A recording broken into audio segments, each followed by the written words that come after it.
Assalamualaikum warahmatullahi wabarakatuh. Selamat siang anak-anak. Hari ini kita berjumpa lagi ya secara daring. Namun biar mudah saya buatkan video dulu ya. Jadi silahkan menyimak video ini sampai selesai karena ini nanti ada tindak lanjutnya ya berupa tugas dan insya Allah jika waktunya memungkinkan kita akan lanjut dengan meeting ya. Meeting menggunakan Google Meet insya Allah ya. Oke, kembali ke pembahasan kita hari ini. Kita akan belajar tentang memahami puisi. Ini adalah awalan sebelum kita akan mempraktekkan membaca puisi dan juga menulis puisi ya. Nanti bentuknya seperti apa, nanti akan kita bahas ketika sudah sampai pada waktunya. Oke, sebelum kita memulai pembelajaran hari ini, mari kita berdoa sesuai dengan agama dan keyakinan masing-masing. Berdoa disilakan. Ya, berdoa selesai. Sebelum kita masuk ke materi, akan saya sampaikan dulu tujuan pembelajaran kali ini ada dua tujuan ya. Yang pertama, kita akan mengidentifikasi isi teks puisi yang dibacakan dengan kritis dan reflektif. Kemudian, kita akan mengidentifikasi unsur-unsur dalam teks puisi. Di sini ada nilai sikapnya, yaitu menjunjung rasa ingin tahu, tanggung jawab, disiplin, dan kreatif. Untuk tahap pertama, nah di sini tugasnya adalah tugas mandiri ya. Bagi yang sudah mengerjakan, terima kasih. Bagi yang belum, silahkan dikerjakan dan dilengkapi ya.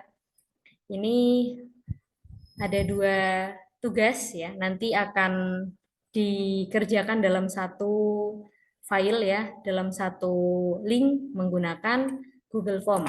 Yang pertama kita akan mengamati dan mengerjakan LKPD 1 dan ada asesmen awal. Ini fungsinya untuk mengetahui minat kalian semua ya. Dan juga untuk LKPD 1 ini sebagai gambaran awal. Jadi jangan dilewati ya. Ini harus dikerjakan juga. Oke, sebelum ke sana kita sedikit pemanasan dulu ya tentang teks puisi. Kira-kira apa yang akan kita dapatkan ketika kita belajar puisi? Ya, ini kita perlu menanamkan pertanyaan dulu nih sebelum memulai belajar atau mengerjakan LKPD tadi ya. Nah, kita perlu mengingat-ingat kembali, sebetulnya apa sih teks puisi? Nah, kemudian apa sih manfaat dari teks puisi? Selanjutnya, kira-kira siapa ya tokoh-tokoh yang ada dalam dunia puisi ya. Nah, ini dia salah satu jawaban dari pertanyaan ketiga tadi ya, tokoh-tokoh yang ada dalam dunia puisi ya. Meskipun beliau-beliau ini juga ternyata tidak hanya menulis puisi namun juga sudah menjadi lagu ya. Contohnya yang paling kiri. Nah, yang paling kiri siapakah beliau? Ada yang tahu? Ya, dijawab dalam hati ya. Oke. Ini ada sebuah baris dari puisi ya, baris-baris yang menjadi satu bait. Di sini hanya satu bait, tapi ketika kita menyimak ya, ini sebetulnya satu lagu ya, satu lagu yang dinyanyikan oleh Bimbo. Ada sajadah panjang terbentang. Nah, itu ya. Nah, lanjutnya silahkan menyetel sendiri ya di YouTube banyak ya.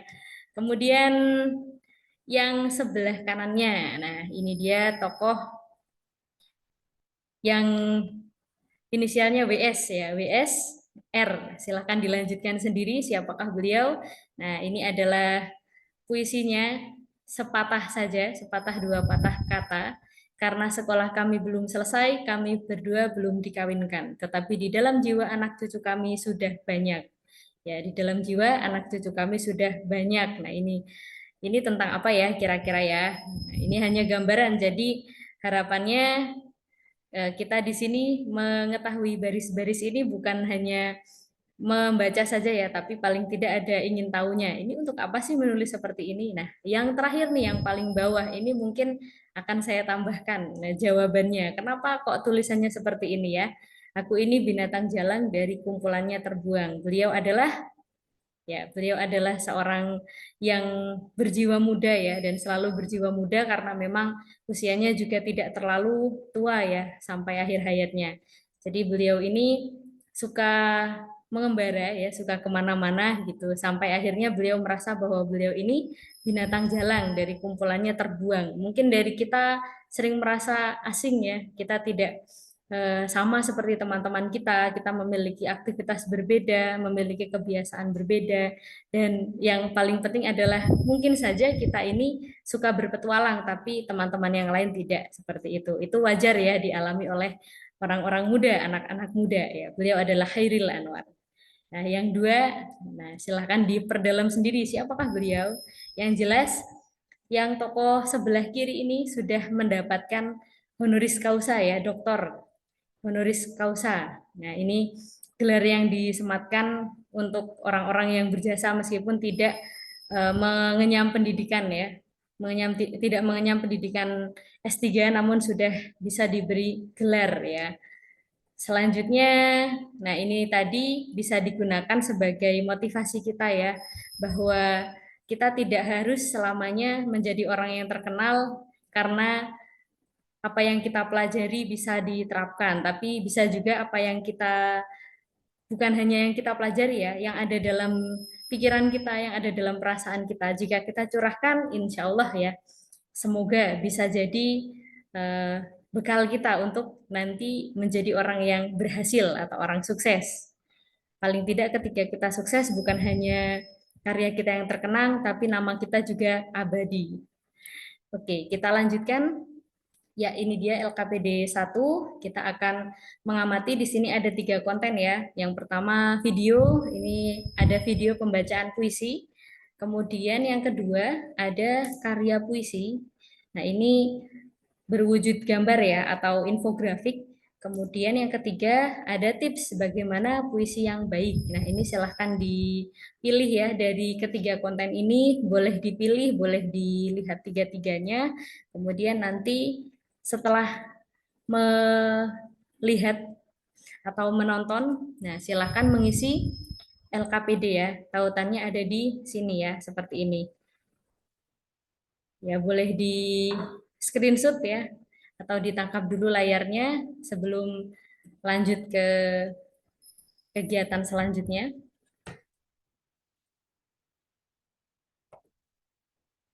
Nah, ini dia nanti kemungkinan akan seperti ini ya, namun dalam bentuk Google Form. Ini ada 3 pertanyaan, semoga tidak membingungkan ya, langsung saja diisi, pilihlah salah satu konten puisi yang ada pada LKPD 1 tadi, kemudian kita lanjutkan pertanyaan kedua, manakah konten yang kamu sukai, ini pilih salah satu saja ya, dan alasannya apa. Dan selanjutnya, manakah tema yang kamu sukai, nah ini pilih salah satu juga dan alasannya ya, langsung dituliskan di Google Form. Ya, kegiatan yang kedua kita akan mencoba mengidentifikasi masalah. Masalah kali ini adalah pertanyaan tadi ya tentang puisi. Ya, apa itu puisi? Paling tidak seperti itu, namun nanti kita kembangkan lagi. Nanti kita akan mencoba berkelompok ya, berkelompok sesuai pembagian kelompok. Nanti pembagiannya akan saya sampaikan di grup ya. Kemudian mengerjakan LKPD 2 secara individu namun dalam kelompok ya. Jadi dalam kelompok silahkan tetap mengerjakan LKPD 2, kemudian nanti didiskusikan bersama dengan kelompok. Dan nanti ada penggalian informasi secara individu, namun nanti didiskusikan juga dalam kelompok ya. Ya, ini dia LKPD 2. Ini masih menjadi tugas pribadi ya.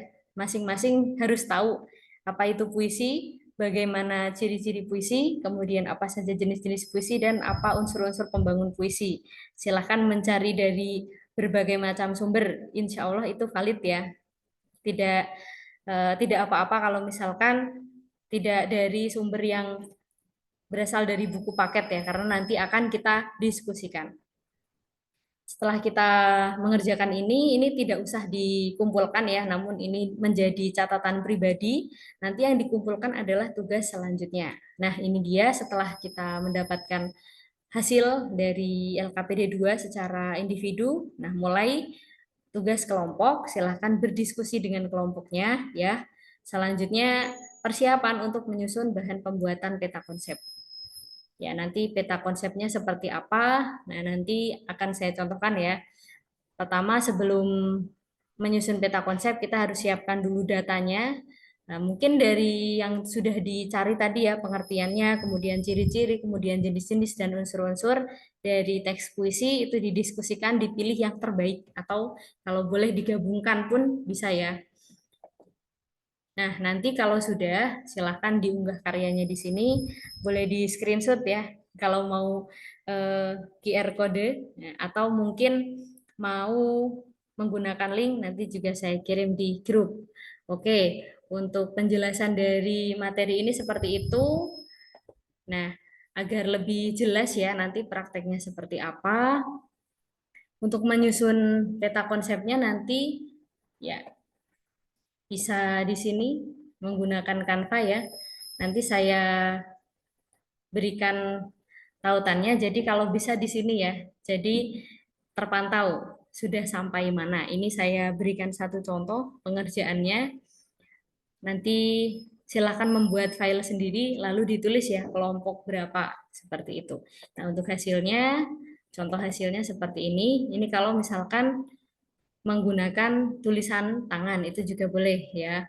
Boleh menggunakan tulisan tangan, boleh juga menggunakan Canva atau menggunakan media media yang lain bebas ya. Ini jika tulisan tangan. Nah, ini dia kalau misalkan menggunakan aplikasi edit edit gambar atau edit foto atau desain ya. Seperti ini. Bisa membuat seperti ini atau mungkin bisa menggunakan kata kunci ya. Kata kuncinya di sini bisa ditulis infografis misalnya ya. Infografis. Nah, ini sudah muncul banyak. Nah, bisa dicari yang sesuai ya. Atau mungkin mau mencari dengan kata kunci peta konsep.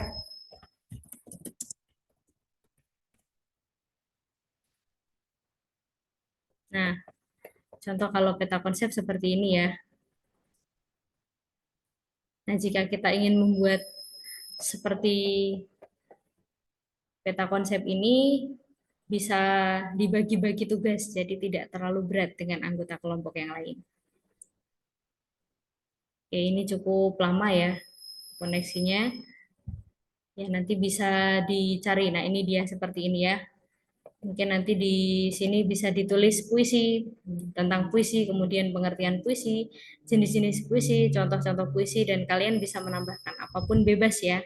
Nah, kali ini desainnya adalah dalam bentuk gambar.